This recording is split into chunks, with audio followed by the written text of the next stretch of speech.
안녕하세요. 하루피스 말씀 충전 하필 큐티 조정환입니다. 오늘 함께 나눌 하나님 말씀은 요한복음 19장 31절에서 42절까지 말씀입니다. 유대 사람들은 그날이 유월절 준비일이었기 때문에 안식일의 시체들을 십자가에 그냥 두지 않으려고 그 시체의 다리를 꺾어서 치워달라고 빌라도에게 요청을 하게 됩니다.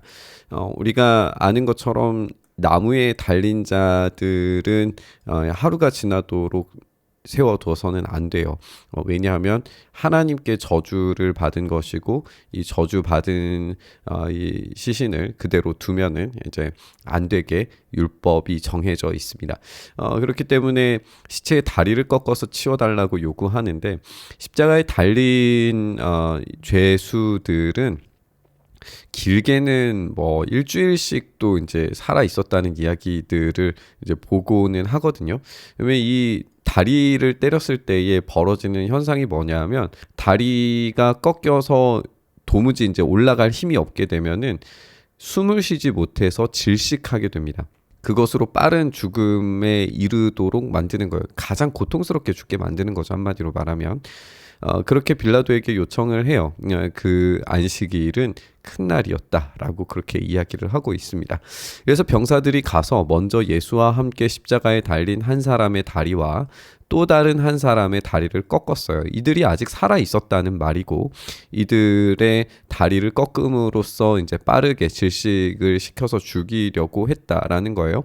또 한 가지 알 수 있는 것은 이 병사들이 가서 확인한 것이 살아 있다는 것을 확인했다라는 건데 우리가 염두에 둬야 되는 건 뭐냐면 그 당시의 병사들은 이런 죽음에 대해 익숙한 사람들이라는 거예요. 이런 병사들이 만약에 실수를 해서 죽지 않은 사람을 함부로 내려오게 만들거나 하면은 이 사람들이 책임을 져야 돼요. 그러니까 죽음에 대해서 확실하게 알고 있는 사람들이다라는 점을 우리가 염두에 둬야 해요. 그래서 여기에 이제 사람들의 다리를 꺾었다라는 것이 살아있는 사람이었다는 것을 확인할 수 있는 능력이 있었다라는 것이고 우리가 알기로도 죽은 사람에게서 나오는 어떤 반응들이 있죠. 그리고 이 반응은 기절한 것과는 확실히 다른 이 심한 반응들이 분명히 있습니다. 그래서 예수님께 와서 이 사람들이 판단하기에 이미 죽으신 것을 봤어요. 그리고 다리를 꺾지 않습니다. 이들은 이 사형에 대해서 전문가들이고 책임져야 되는 입장에서 확실히 죽은 것을 보고 난 후에 굳이 꺾어야 될 필요를 느끼지 못할 정도로 확실한 죽음이었다라는 것을 이 병사들의 반응을 통해서 알 수 있는 거예요. 안 그랬으면 다리를 꺾었겠죠. 기절했더라도 꺾었을 겁니다. 이거는 분명히 우리가 알 수 있는 부분이에요.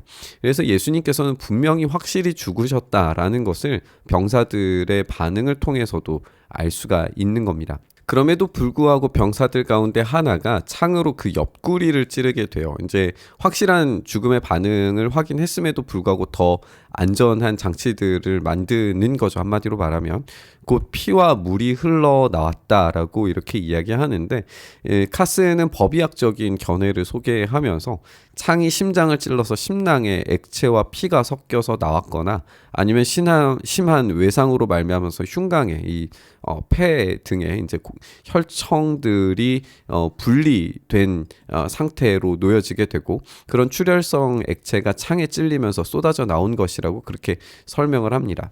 그러니까 법의학적으로도 심각한 이 외상을 입게 되면은 심낭에 이 물이 나오게 되고 이 물이 발생하게 되고 그것이 이제 터져서 나오는 거니까 한마디로 말하면 이 심장이 터지는 걸 우리가 생각을 하면 됩니다. 그만큼의 이제 깊이 찌르는 것이기 때문에 이 사람들은 이런 것들을 보고 확실한 죽음에 대해 확신할 수밖에 없었을 거예요. 그리고 이게 지금 이 목격자들이 있다라는 것을 우리가 생각해야 되죠. 이 피와 물이 나왔다라는 것을 가까이에서 본 목격자가 있고 그 목격자 중에 여성들이 있었다는 것을 우리가 확인했잖아요. 그러니까 이 죽음이 얼마나 확실한가에 대해서 여러 가지를 통해 우리가 알 수가 있는 겁니다. 여기에 키너 같은 경우는 이제 문학적인 예시도 드는 걸 보게 되는데요. 신들이 상처를 입을 때에는 인간의 피가 아니라 투명한 신의 피를 흘린다라고 생각을 했는데, 예수님께서는 그 붉은 피와 물이 흘러나오심으로써 인간의 죽음이라는 것을 분명히 하십니다. 그래서 참된 인간이시자 참된 하나님으로서 이 십자가를 지고 죽으셨다라고 하는 것이 강조된다는 점도 확실히 이 그리스 신화와는 차이가 있는 부분이다라고 이야기를 합니다. 우리가 다시 한번 이 목격자에 대해서 이야기를 해야 되는데, 목격자가 증언한 것이고 그래서 그 증언은 참되다라고 이야기합니다. 우리가 어제도 함께 나눈 것처럼 여성이 증언했다라고 하는 점에서 이 증언이 굉장히 독특성을 가지고 있고 또 훨씬 더 이 강력한 증언이 될 수 있다라고 하는 점도 우리가 함께 나눴습니다. 그는 자기의 말이 진실하다는 것을 알고 있다. 그는 여러분들도 믿게 하려고 증언한 것이다. 여기에서 이 그는이라고 했을 때는 사랑하시는 제자죠. 이 사랑하시는 제자는 남자이고, 이 사랑하시는 제자가 여성들과 함께 이 확실히 목격한 이 반응들에 대해서 증언하고, 그것이 확실한 죽음이었기 때문에 확실한 부활에 대해서도 강력하게 이야기할 수 있다라고 하는 점도 생각할 수 있습니다. 여기에서 해설자는 그의 뼈가 하나도 부러지지 않을 것이다 라고 한 성경 말씀이 이루어졌다라고 하는 점과 그들이 자기들이 찌른 사람을 쳐다볼 것이다 라고 한 말씀도 이루어졌다라고 하는 점을 이야기하고 있어요. 이 말씀은 시편 34편 20절에 나오는 그 의인의 뼈를 보호하신다라고 하는 점, 이 문장도 성취가 될 수 있겠고, 우리가 6월절 어린 양에 대한 규례를 보면 이제 뼈를 꺾지 않도록 하는 그런 것도 함께 살펴볼 수가 있죠. 그래서 이런 모든 부분들에서 완성된 예수님의 십자가의 이 율법의 완성적 측면을 보여준다라고 그렇게 평가를 할 수 있습니다. 자기들이 찌른 사람을 볼 것이다라고 하는 점은 이제 스가랴 12장 10절의 말씀이 인용되는 것으로 보여지는데요. 카스는 이제 원문맥에서 하나님을 찌른 백성들이 참회하면서 애통하는 장면이 어떻게 선한 목자이신 예수님의 죽음과 적용되는가에 대해서 주목하면서 요한의 독자들이 옆구리에서 흘러나온 피와 물을 통해 새 언약의 이 정결을 경험하게 되고, 그리고 그 찌르신 예수 그리스도를 바라봄으로써 참된 정결로 나아가게 될 것이다 라고 하는 것이 성취되었다 라는 점을 이야기하고 있습니다. 이것이 뒤에 이어지는 두 사람의 등장과 연결된다라고 볼 수 있을 것 같은데요. 아리마대 사람 요셉과 니고데모입니다. 이 두 사람은 숨어 있었던, 드러나려고 하지 않았던 제자들이죠. 그런데 오늘 이 장면에서는 아주 적극적으로 드러나면서 12제자들보다 더 선명하게 예수님의 그 시신에 대한 반응을 보여주는 걸 우리가 볼 수 있어요. 그 뒤에 아리마대 사람 요셉이 이 예수의 시신을 거두게 해달라고 빌라도에게 청합니다. 그는 예수의 제자인데 유대 사람들이 무서워서 그것을 숨기고 있었어요. 빌라도가 허락하니 가서 예수님의 시신을 내리게 됩니다. 또 전에 예수님을 밤중에 찾아갔던 니고데모도 모략에 침향을 섞은 것을 100근쯤을 가지고 왔다라고 그렇게 소개를 하고 있습니다. 이렇게 두 사람이 등장을 하면서 이제 숨어있던 제자들이 적극적으로 앞으로 나오는 것을 보게 돼요. 이제 더 이상 숨길 수가 없습니다. 십자가 앞에서 자신들이 무엇을 해야 하는지, 어떤 사랑을 표현하셨는지에 대해서 보게 된 거죠. 엄청난 위험이 따르는 일입니다. 사실 이제 이 십자가에 달리는 자가 어떠한 인물인가를 생각을 해보면 아무나 달지 않는단 말이에요. 황제의 권력에 반항하는 자들에게 벌어지는 심판, 가장 강력한 심판이 십자가인데, 그리고 강도들에게 벌어지는 것이 이 십자가인데, 여기에 달린 인물을 요구했다? 그러면 내가 그와 함께한 동조자다라고 하는 말밖에 되지 않잖아요. 그러니까 이 동조자가 되겠다라고 적극적으로 나서는 것이기 때문에 엄청난 위험 부담을 안고 일하는 겁니다. 게다가 이제 사내들인의 한 일원이었던, 그리고 우리가 니고데모가 밤중에 찾아가는 것이 사내들인을 대표한 어떤 공식적인 방문이었다라는 점을 우리가 생각을 해본다면 니고데모의 이런 반응은 굉장히 사내들인 안에서도 이슈가 됐을 거예요. 그것을 다 떠안고서도 지금 이 일을 하고 있다라는 겁니다. 이제 니고데모는 이 모략에 침향을 섞은 것을 이 100근쯤 가지고 왔다라고 되어 있는데 100리트라라고 하는 게 약 3만 데나리온에 해당하는 가치다라고 그렇게 계산을 합니다. 우리가 일반적으로 계산하기에 한 데나리온이 1일 노동의 가치이기 때문에 3만 데나리온이라고 한다면 대략적으로 이제 100년 동안 일해야 하는 일당이 되잖아요. 그러니까 어마어마한 가치를 가지고 있는 겁니다. 그래서 이것은 헤롯 대왕이나 아니면 가말리엘 같은 위대한 위인들의 장례식에서 볼 수 있는 그런 종류의 것이었다라고 이야기를 합니다. 한마디로 왕에게 걸맞는 호화로운 예물을 지금 드리고 있다라고 하는 것이고, 여기에 이 새 무덤이라고 하는 것도 그런 의미를 가진다라고 볼 수 있습니다. 예수님의 시신을 모셔다가 유대 사람의 장례 풍속대로 향료와 함께 삼배로 감게 되어 예수님께서 십자가에 달리신 곳에 동산이 있었다라고 그렇게 소개하고 있어요.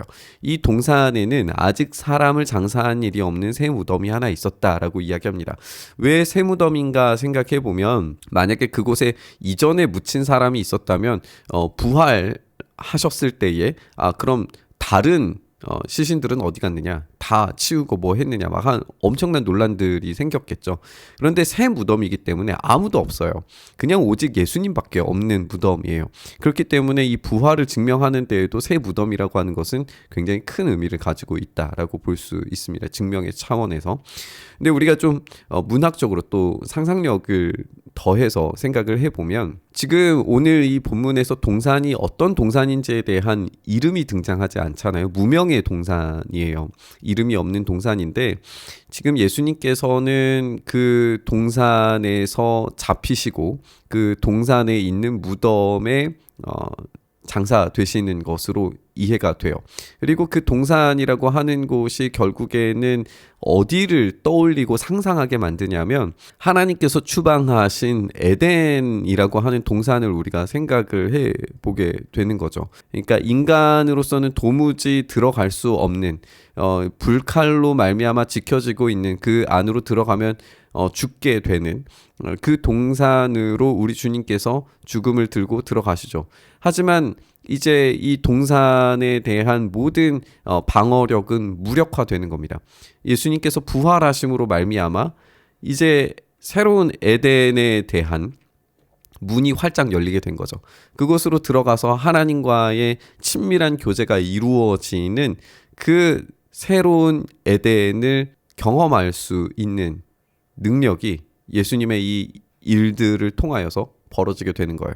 예수님의 십자가 없이는 그 에덴으로, 하나님과 가장 친밀한 교제가 있는 그 동산으로 들어갈 능력이 전무한데, 예수님의 이 무덤, 그리고 빈 무덤이 된 그곳을 통하여서 결국 주님께서 예비하시는 참된 새로운 에덴으로 우리가 들어갈 수 있게 되는 어떤 그런 문학적 구조들이 여기에서 만들어질 수 있다라는 생각이 듭니다. 그날에는 유대 사람이 안식일을 준비하는 날이고 또 무덤 가까이에 있었기 때문에 그들은 예수를 거기에 모셨다라고 그렇게 되어져 있는데, 안식일을 준비하는 날이라고 되어져 있잖아요. 결국에 에덴 동산에서 경험하는 것이 참된 안식이었다라는 점을 생각할 때에 이것도 아주 자연스럽게 연결이 됩니다. 이 동산 안에 새 무덤에서 우리 주님은 참된 안식을 경험하십니다. 그리고 그 참된 안식 이후에 새로운 부활을 통해, 새로운 창조를 통해 우리로 하여금 그 안식의 동산, 새로운 에덴으로 우리를 초대하시는 거죠. 부활의 빛은 바로 이곳으로 나아가게 만들고, 어둠 속에 있었던 니고데모와 그리고 아리마대 사람 요셉이 바로 그 일들에 동참하는 첫 번째 사람들이 되었다라는 것을 우리가 보게 됩니다. 우리는 예수님께서 확실한 죽음을 경험하시고 이 동산에 있는 새로운 무덤으로 들어가셨다라고 하는 점을 살펴봤습니다.